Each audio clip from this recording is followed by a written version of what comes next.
Welcome back to the Manage to Win podcast. We have a fun one today. It's with Bryan Clayton of GreenPal. Basically, they schedule lawn care for your home, and they've got 200,000 active users, over $30 million of revenue. It's bootstrapped. They have not taken a dime of outside capital. Now, don't you want to learn more? Before we dive in, don't forget our sponsor, Habitly.com, where you can learn the habits of highly successful people. Great for individuals, great for teams. Are you having conflict? Are you wasting time? Could you save a bunch of time running meetings? Could you set goals better? All kinds of things on Habitly. Check it out. 7 days free. Can't go wrong. But let's dive into this conversation with Bryan, where he's very candid about what's worked for them. He reminds us some basic things for our business where we can really take the business to the next level and really grow rapidly, but carefully and strategically. Here we go.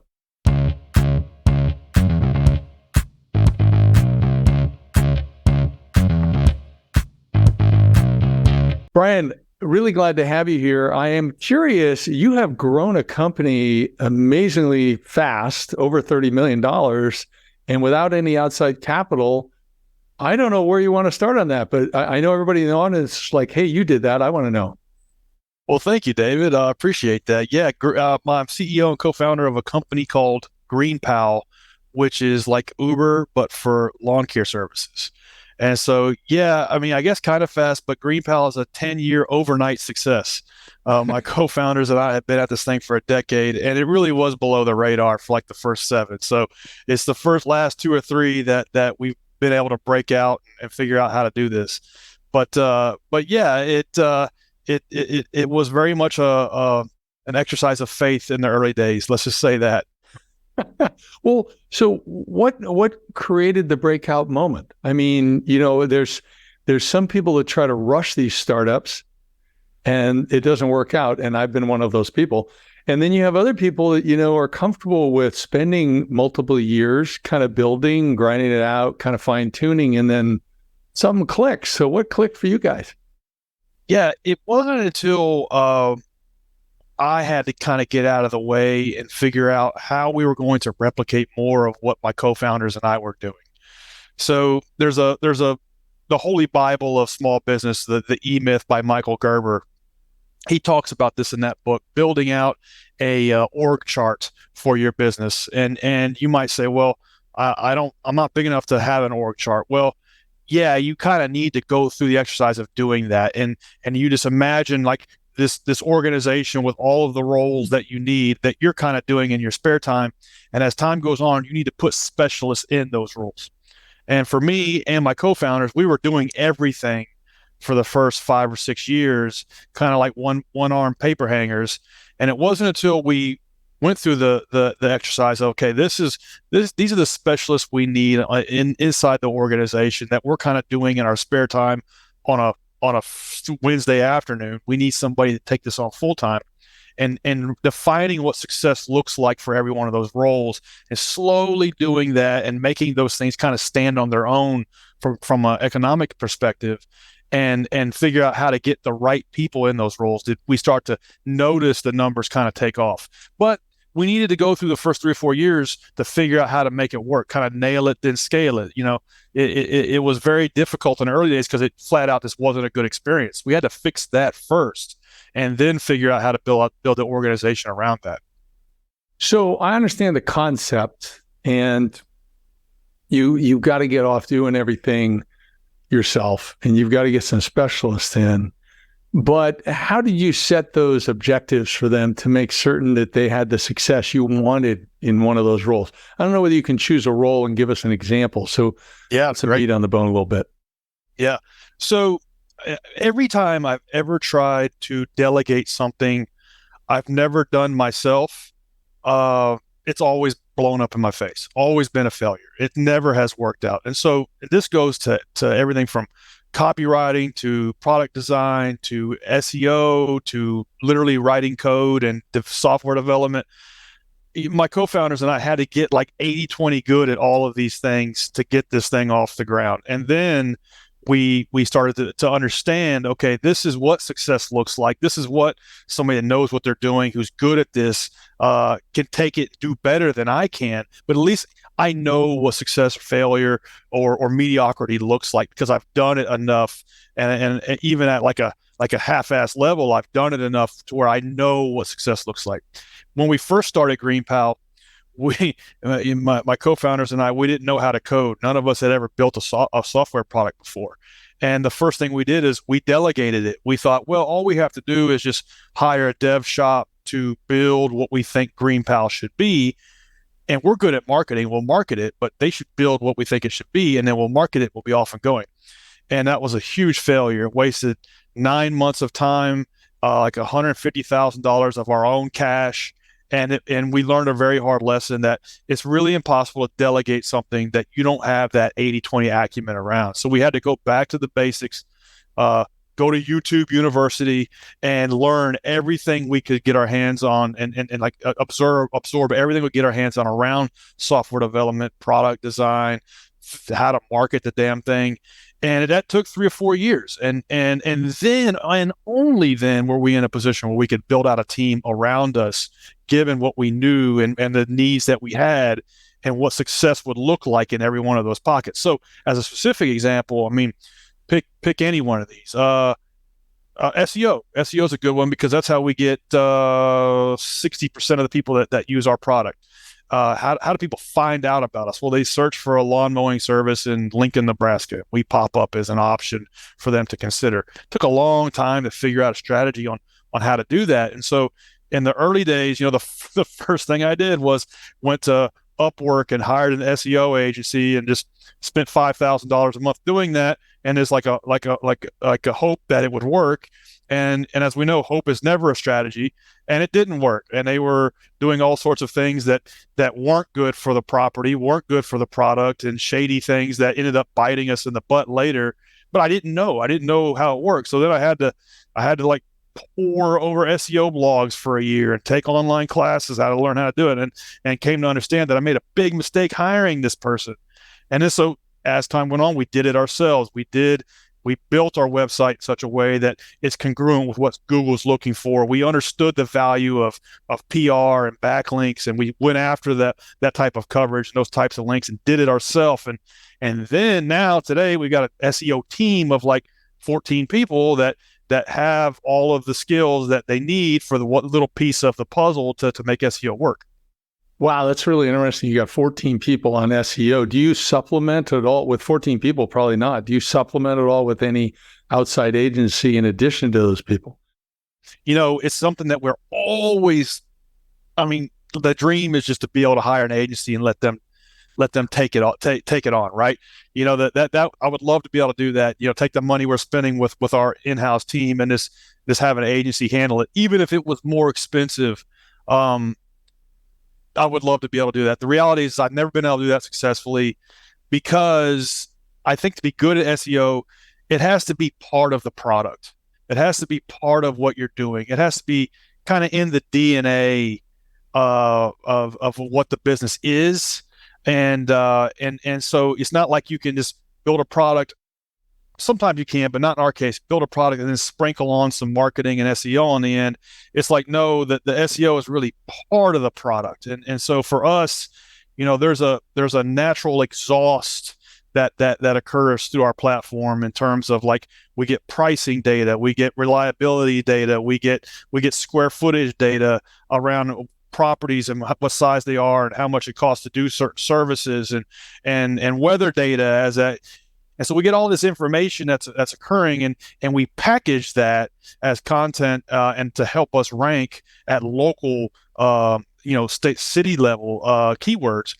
And so that's an example of like if you hired an SEO agency, say, hey, we want to do this. Well, what are they going to do? They're going to send an engineer to go sit down in your office and build it? No, this stuff really does have to happen on the inside to execute at a high level. Interesting. And do you have the SEO team comment on development plans? Yeah, ideally, you've got a data scientist, a designer, engineer and an SEO all in a room together. I mean, that like at a high level, that's the skill set you get around the same table. And while we don't have the resources to do exactly that, SEO needs to be involved in pretty much everything that's outside of what people are using inside of the app. And so anything around landing pages, home pages, anything like that, the SEO has to be involved. And not only, what content we're surfacing, but what the user experience looks like. More and more the SEO and the product designer are working on the project together. And ideally you get one that knows a little bit about the other and vice versa, because these skills really are getting kind of blurred as time goes on. As Google gets good at knowing, what is a good experience and what isn't. It's not just about it's not about keywords anymore. It's about fulfilling the query and fast. And so that's more and more. That's not just one person's skill set. That's like four people's skill sets in one that you have to bring together. And in the early days, you as the founder, if you want to go down this route, have to be good at all of them. Pretty good at all of them. You can't ignore any of them. Yeah, it sounds like a big uptick, but I'm curious also about, you got this team, you got 14 people. They're really critical to how your business grows. Yeah. And how do you keep them engaged? I mean, the job market can be really competitive with people, particularly in all types of roles, but particularly in an SEO role. Everybody's looking for somebody who's SEO and who's pretty good. How do you keep them engaged in your company versus and feeling like they're not only maximizing their career, but they're maximizing their earnings working for you? It comes down to, when you hire them in the first place, are you hiring everybody says this, are you hiring right fits? Yeah. Well, what does that mean? I look for people that have a tick of ADHD, because I do. And guess what? So do I. We're in the same boat. You've got a little bit of ADHD, or maybe a lot of it. You're going to love SEO because it never ends. It's always one continuous, never-ending experiment that you'll never get bored of.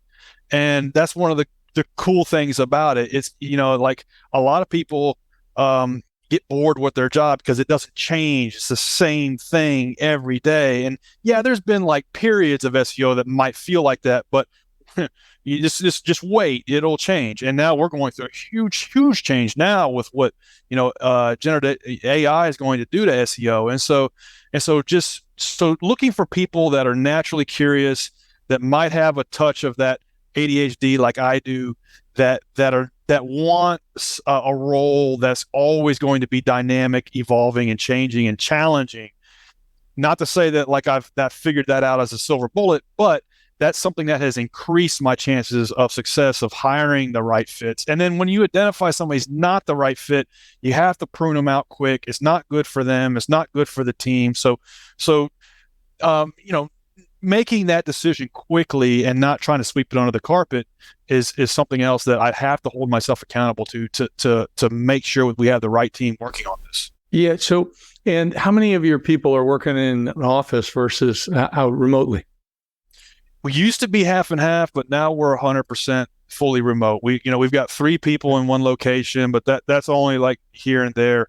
And of course, COVID accelerated that. Now we're all over the world, and it actually is at a personal level, I love it because it enables me to travel a lot, which I love to do. And so I'm able to travel, anywhere in the world and run and grow this company, and that's a lot of fun. But I will say this. In the early days, when you're trying to go from 0 to 1, nothing's working. You don't know if your product is solving a problem that people want to pay for yet. I think you need to be all in the same room. If I was going to invest on fully remote team versus we're all in the office together 7 days a week team, I'm taking the in the office team, 10 times out of 10. So I will say this, my team, we're 50 something people, we're all over the world. But if we had started with that mindset day one, I don't know that we'd be where we are today. Yeah. So let me go back to when you're slugging it out year after year, 4 or 5 years, whatever into it. And then you started to grow because you didn't go from nobody on SEO up to 14 people on SEO on your SEO team. What really started to trigger the revenue flow so that you could start that hiring and really expand that org chart? Yeah, it was because we haven't raised any outside money. So generally, a local tech-enabled marketplace, think Instacart, DoorDash, Postmates, even Uber. These companies raise a bunch of money and then put it to work. And if they put it to work wisely, they then kind of like backfill the valuation and so on. We took the inverse approach, no money. So every dollar we spent had to kind of sing for its supper. It had to have an ROI at some point. It had to make sense. And so while that's good on the one hand, it makes it like a slow, like ground and pound type of like slog for a very long time. And so the way we got through that was we very like celebrated the small wins in the early days. Like, we ended our first year with 20, 30 customers. Like that was it. And like, okay, we got to set a goal. I want to do 100 transactions a week. And I could, and that took another 2 years just to get 100 transactions a week. And then after that, I thought, well, we can get to 100, we can get to 1,000. And then I know we get to 1,000, we get to 10,000. And then so every level, I know we got to 10. Now I know we get to 100,000. Now we're doing several 100,000 transactions, a week, and we want to get to 1 million. And so it's every level of the game. You just focus all of your intensity to get to the next level. And so there wasn't like that one move on the chessboard that got us here. It was 1,000 things that compounded. But what happens is those small numbers, they don't add up, they compound. And so as the numbers compound, then you notice that inflection point. Now you're making enough money where a $10,000 a month person isn't unheard of. In the early days, $10,000 a month was more than my co-founders and I were paying ourselves together. And like it was just out of the question. And so it's like, yeah, you want that rock star, PR person to come on the team. We can't afford them. So guess what? You got to learn PR. So that's how we got through that. But now we know what a good PR person looks like, and we can hire them and afford them. So kind of grew into it. If you're really good and you've done this, you've been around the block, or you have some good people around you, you can raise a bunch of money and knock it out the park the first time. But I know if we had raised money building GreenPal, we probably would have wasted it all because we wouldn't have done the hard things. Yeah, interesting. Now, Jim Collins talks about, getting your flywheel going and then just working it. So, I've noticed that in some of your materials. What do you view as your flywheel that you're kind of just running with? Yeah, every great business has that flywheel effect, these reinforcing loops of things that are happening, inside of the platform and the experience. And so part of that is creating a network. If you can create a network effect in your business, that can help with defensibility, and it can also help create a flywheel effect. Pick any product. If I want to use a certain type of coffee, if I want to drink Starbucks coffee over Dunkin' Donuts, that doesn't necessarily create a network effect. That doesn't help other people that are also drinking the same coffee. But if there's a new social network, like, the fact that I use Instagram and my friends do also, is this reinforcing network effect. So if you can figure out how to create a network effect in your business, if it's conducive to that, that can help with a flywheel effect. So for us, it's, the more consumers that use the platform, the more vendors that want to use the platform. And so the more vendors that want to use the platform, the more competitive the pricing. And then the pricing goes down a little bit. And as pricing goes down a little bit, more consumers hire, the conversion rate goes up. And as more consumers come on, more vendors want to use the platform. And then density around transactions, in terms of like geographical density, starts to concentrate, and it makes it more efficient so vendors can make more money with less time. So these are reinforcing loops that happen inside the platform. And if you can figure out how to like dissect those things that are occurring in your business, and improve them and optimize them one step at a time, you can help accelerate that flywheel. And most businesses, may or may not have a network effect, but if it does, then that is something you need to be cognizant of, and you need to look for ways to accelerate it and make that flywheel spin faster. So I'm hearing a couple things. I mean, you said a lot of great things, but a couple things that are simple, but I want to kind of bring the audience back to it. First of all, you set very clear, simple, measurable goals. I want to get 100 bookings this week. I want to move that to 1,000 bookings in a week. I want to move it to 10,000. So there were numbers, and then you had to figure out the tactics to get there. But this other piece on the network piece, I mean, it's like, if you had a cell phone, but nobody else had a cell phone, it's really no good, right? So it's that simple. So how do you make it so when there's more people, there's more value, and it works across the aisle? Like you said, where if you got more consumers, you're going to have more lawn care people that want to be on the platform. If you have more lawn care people, then you can serve more consumers. You can go out into more markets. So that's an interesting thing. And then on your platform, I would assume that, and I haven't dived deep in it, but because I don't have a need myself, but we're in an HOA. They provide all the gardening stuff. So. And that's another story. But everybody can then rate their vendor, right? Their lawn care people. So they have that, and that brings up a question for many businesses. In do you allow your lawn care people to reply to ratings or reviews that come on the site? Yeah, it's a great question. The rating loop, and not just same type of thing, a network effect almost. Exactly. Not just the ability to implicitly rate, like the 4-5-star rating that we all have gotten accustomed to over the last 15 years, but also like passive ratings. Did you book them a second time? If you didn't, and if there's a contractor that's never getting booked for a second visit, well, then we can infer and deduce that he's not very good, and he needs to be demoted and eventually expelled out of the platform. So there's implied and also passive ways that we acquire the data to spin that flywheel, and ratings and reviews is a big part of that. Because if you want to hire a lawn mowing service, and you don't use something like GreenPal, you have to just go to friends and family for recommendations. Hope they show up when you hire them. Hope they do a good job. Hope they have the right equipment. Maybe you find them on Facebook. Maybe you find them on a Google search, but you don't really know. There's no place where all of this data accumulates to a profile, and you can read and reviews rich data that's tied to actual transactions, and then make an informed decision based on that. So it's our job to collect that and promote the contractors that do a good job, that are really good in your neighborhood, and demote and take off the list the ones that aren't good. And do the contractors pay a small amount to your company to be on the site? So that brings up, if they do, then the question is, if somebody doesn't go back a second time, is it just you find that sometimes it's because they're not going back a second time because they're going around you, either the vendors, the landscape companies saying just deal direct with us, we'll save a little bit of money, or are they truly committed to your platform? How does that work?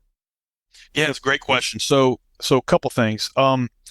If he or she's not getting booked for ongoing visits as compared to their peers, could mean they're not good, or could mean they're trying to disintermediate the platform. In the early days, platform for our business, platform disintermediation happened a lot because we just sucked, to be honest. Like, the platform wasn't good. Like, it didn't have the features it needed. We weren't delivering enough value. And what we came to find out was, in order to combat that and stamp it out, we had to deliver 10 times more value to both sides of the platform, to do it on the platform, not only for the first visit, but for the recurring visits. And the way we attacked that was on the vendor side, getting that lock-in to where once they experience the way to get all the business they want, get the route organized every day, get paid within 24 hours for all the work that they do, and not have to have accounts receivable, mailing out invoices, all this stuff, then they're bought in. They're like, I don't want to do it the whole way. And because the lawn guy is the last person to get paid in the stack of household bills. And it really is tough. But half the battle is doing the work, the other half is getting paid for the work. So we solve that whole 50% of the headache of running a lawn care business. Once they understand that, they're bought in.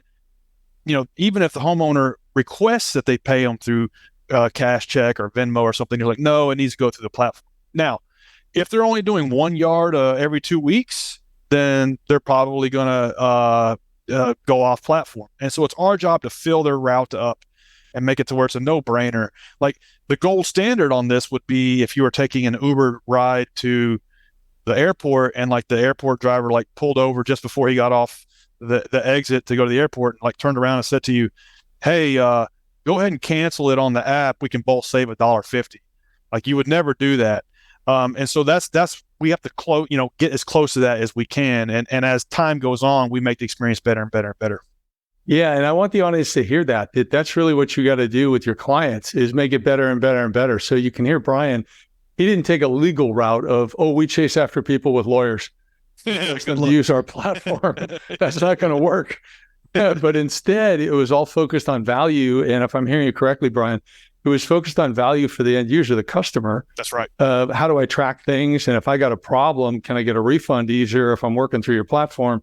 And then on the vendor side, it's more, how can I track this more easily? I don't want to do the books anyway. I don't want to do collections anyway. I don't want to not get paid. And so you really built the value into the program. I love it. I love what you guys are doing. That's great. Congratulations on your success. Well, thank you. I appreciate that.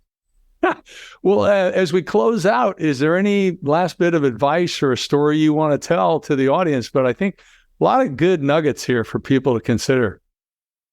Yeah. With everything going on with AI, people are uneasy. They have a little bit of anxiety around what's going to change. And I know sometimes I feel I've never seen technology evolve the way it has in the last 3 months. It's at a blistering pace. And I think the way I look at it is the changes we're going to see in AI over the next couple of years reduce the barriers and friction between your creativity and getting into something for yourself and creating your own thing. It actually is a barrier remover, I believe. So if you can look at it that way and embrace it that way and look for ways for AI to speed up what you're doing, because fortunately we didn't raise a bunch of money and hire 300 people that we're now going to have to get rid of because we no longer need them. We built a very lean, scrappy team, and now AI is going to make us more effective with what we have. If you look at it that way, it's reducing barriers. It's making it easier to get in the game. Because I really think it's day one of what we're about to see over the next 5 or 10 years. Cool. Well, if they want to learn more about what you're doing at GreenPal, where do they go, Bryan? Yeah. Anybody listening to this doesn't want to mow your own yard, just go to greenpal.com, sign up there.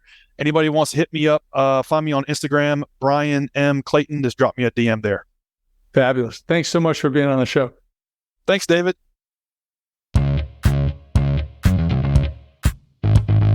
Thanks for joining us today. Really appreciate it. I hope you enjoyed Bryan's story at GreenPal. And please send this episode out to people so they can hear it. Subscribe, leave us a comment or a rating. We'd love to have all of it. Please don't forget our sponsor, Habitly.com, where you can learn the habits of highly successful people as a team, as an individual, even personally with family and friends. It's great stuff. Low cost. Habitly.com. Stay tuned. We've got more great leaders coming, and we'd love to have you back joining us. But bye for now.